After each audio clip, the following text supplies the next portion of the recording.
Bible in a year, making it easier to understand.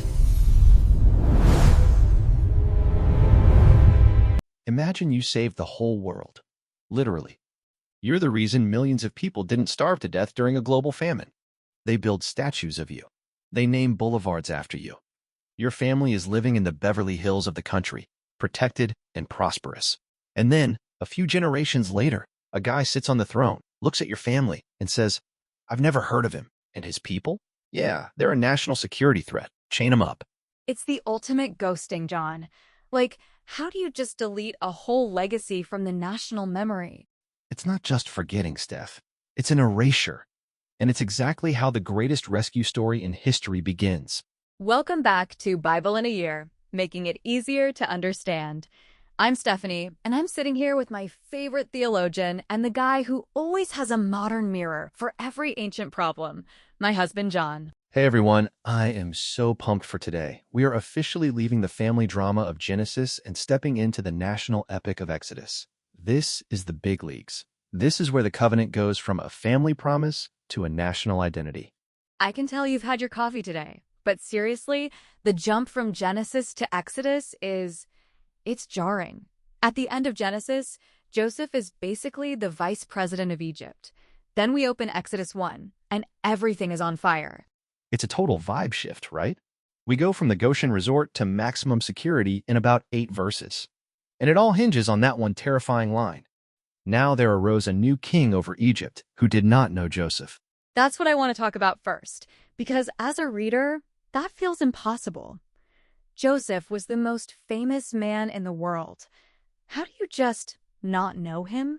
Is it just that enough time passed, or was it something more intentional? It was definitely intentional. This is where the history gets really cool.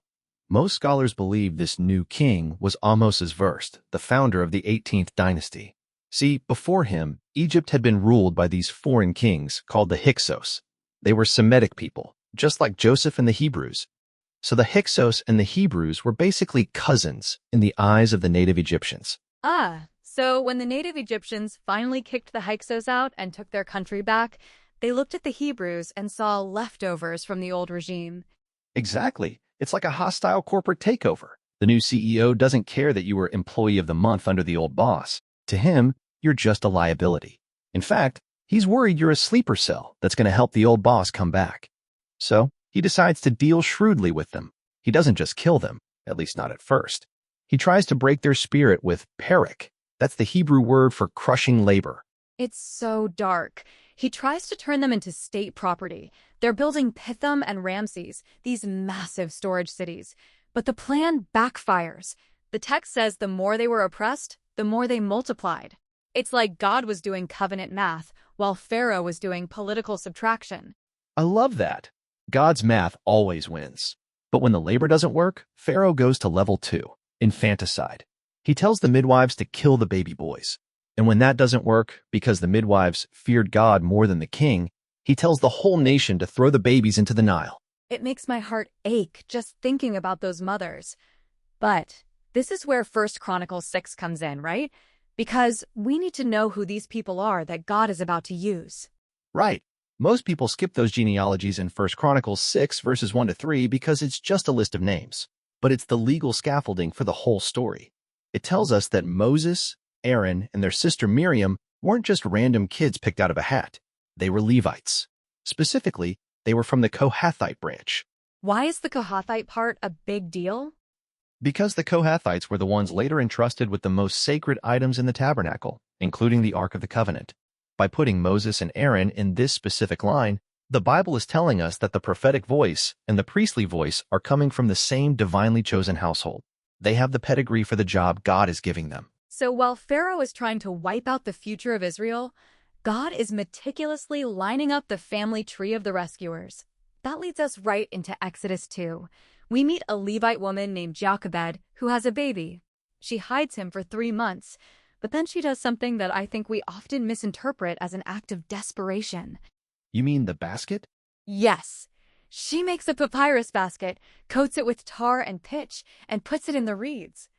And John, you told me about a hidden gem in the Hebrew word for that basket. Oh, this is so good. The word for basket there is Tebah. And listeners, if you're a Bible nerd, your ears should be ringing right now. The word Tebah is only used in 2 places in the entire Bible. Here for Moses' basket and in Genesis for Noah's Ark. Wait, so Moses was literally in a mini-ark? Yes, it's a visual echo.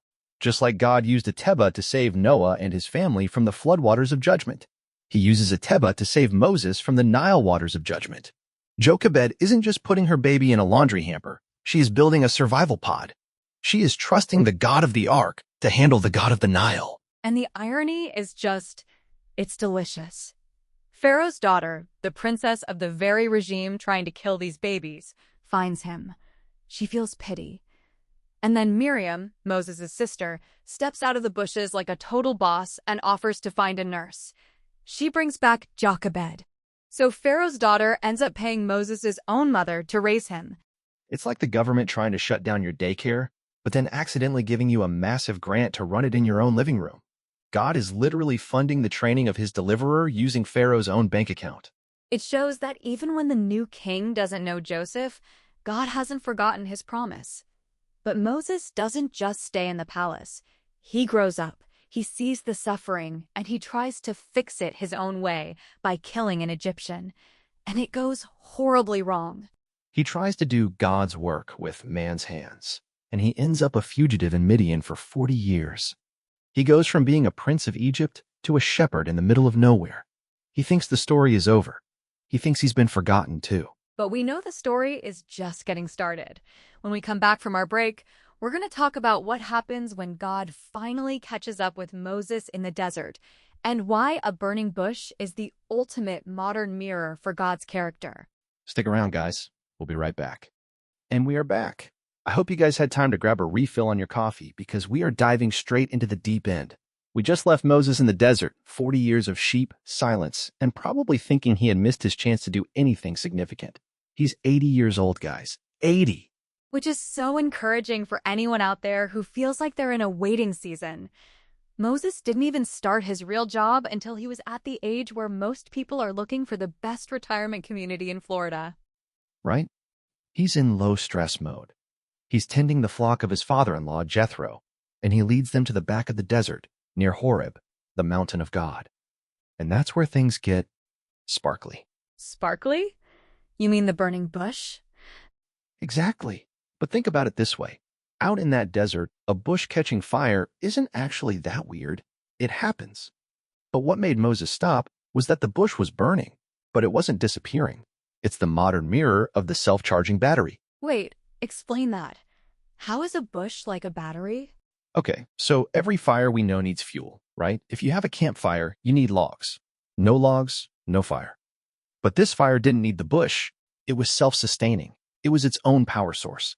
It's like having a phone that stays at 100% even when you're running the most intense high-def graphics game. God was showing Moses his aseity, which is a fancy $50 theological word that just means God doesn't need anything outside of himself to exist. I love that. He's self-plugged. And the first thing God says to him is, "Take off your sandals, for the place where you are standing is holy ground." That always felt so formal to me, John. Why the shoes? It's all about the separation. Sandals are what protect us from the dirt, right? But God is saying, there is no dirt here. My presence has sanitized this whole mountain. It's like entering a high-tech clean room where you have to put on the little booties. God is transcendent. He is other. And Moses is so terrified he actually hides his face. Which is the only logical reaction when a bush starts talking to you. But then God gets to the point. He says, "I have seen the misery of my people. I have heard their cry, and I have come down to rescue them." And this is the part where Moses is probably thinking, yes, go God, get him. But then comes verse 10, the big pivot. God says, so now, go. I am sending you. The ultimate, wait, what? Moment. It's like your boss saying, we're going to revolutionize the company, and you are going to be the one to tell the CEO he's doing it wrong. Exactly. And that's when Moses starts his list of why not me. And listeners, if you've ever felt inadequate, Moses is your guy. He gives God 5 specific excuses. Let's break those down because they are so relatable. Excuse number 1, who am I? Moses is looking at his resume and seeing ex-prince, current shepherd, wanted fugitive. He's got imposter syndrome on a global scale. And I love God's answer. He doesn't say, "Oh, Moses, you're great. You're so smart." He just says, "I will be with you." The who doesn't matter when the with is God. Then Moses moves to excuse number 2. Who are you? He asks for God's name. He says the Israelites are going to want to know who is backing this mission. And this is where we get the most famous name in history. Ihi, Asher, Ihi. Most of us know it as I am that I am. But here is the hidden gem for today. In the Hebrew, it's actually in the future imperfect tense. It's more accurately translated as I will be what I will be. I will be. That sounds like a blank check. It totally is.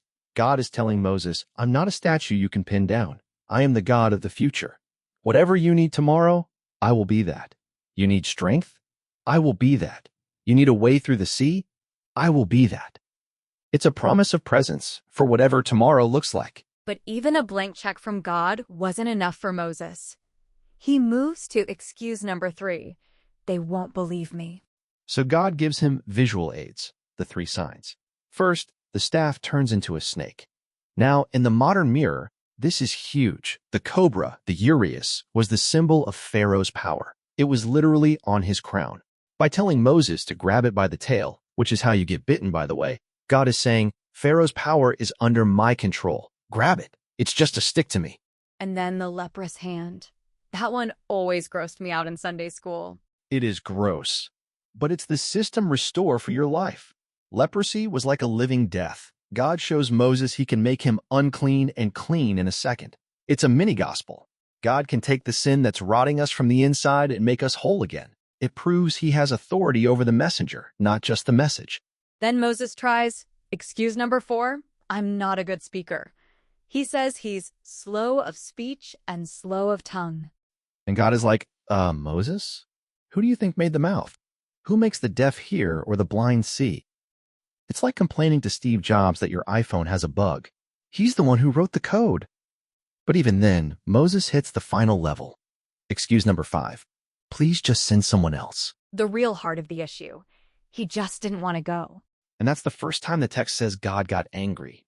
But, and this is the beauty of grace, he doesn't fire Moses. He gives him a partner. He says, fine, your brother Aaron is already on his way. He can be your mic man. You tell him what I say, and he'll tell the crowd. It's the executive team of the Exodus. Aaron, Moses, and their sister Miriam all working together because God knows we weren't meant to carry the blank check alone. We're going to take a quick break, and when we come back, we're going to wrap this all up with the text message summary and talk about why the staff of God is the most important tool in your garage. Stay tuned. And we are back for the final lap. I hope you guys are still with us because this is where the rubber meets the road. We just saw Moses running out of excuses and God basically saying, listen, I'm not asking for your ability. I'm asking for your availability. It's so true. But John, we have to talk about that third sign. We did the snake and the leprosy, but then there's the water turning to blood. God tells Moses to take some water from the Nile and pour it on the dry land. Right, and this one is different. The first 2 signs were about transformation. The staff goes back to a staff, the hand goes back to being healthy. But the water, it stays blood. In the modern mirror, this is a system warning. The first 2 were like, hey, look what I can do for you. This one is, look what I will do to the things you trust if you don't listen. Because the Nile wasn't just a river to the Egyptians. It was literally a god to them. They called it Happy. It was their entire economy, their water source, their everything. Exactly. It's like God hacking the main server of Egypt. He's showing that the things they worship are actually under his thumb. But here's the hidden gem. Moses is still holding that staff. By the end of chapter 4, it's no longer called Moses' staff. It's called the staff of God. What changed? It's the same piece of wood, right? He didn't go to the divine gift shop and buy a new one. Nope. It's the same old, gnarled, dusty shepherd stick. But it's been recalibrated. Think of it like a standard issue laptop that suddenly gets admin access to the entire universe. It's a reminder for us. God doesn't need you to go out and get a PhD or a fancy new skill set before he can use you. He wants to take what is already in your hand, your current job, your messy family, your basic skills, and put his name on it. I love that. admin access for a stick. But even with the staff and the signs, Moses hits that final wall. He says, "Please, Lord, send someone else." And that's when God brings in Aaron. Enter the mic man. God tells Moses that Aaron is already on his way. He says, "He shall be your mouth, and you shall be to him as God." It's such a fascinating dynamic. Moses has the vision, but Aaron has the gift of gab. They are the ultimate dynamic duo. And it's not just the two of them. We saw in 1 Chronicles 6 that Miriam is right there in the mix too. It's like God is building a leadership stack. You've got the prophet, the priest, and the prophetess. It shows that none of us are meant to carry the blank check of God's promise alone. We need the community. Totally. And this whole thing, this idea of Moses standing between God and the people, it introduces a huge concept, the mediator. Okay, let's dumb it down for a second. We hear that word mediator in church all the time. But in plain English, what are we talking about? Think of a mediator like a power adapter. If you try to plug your 110-volt toaster directly into a 220-volt outlet in Europe, you're going to have a bad time. You need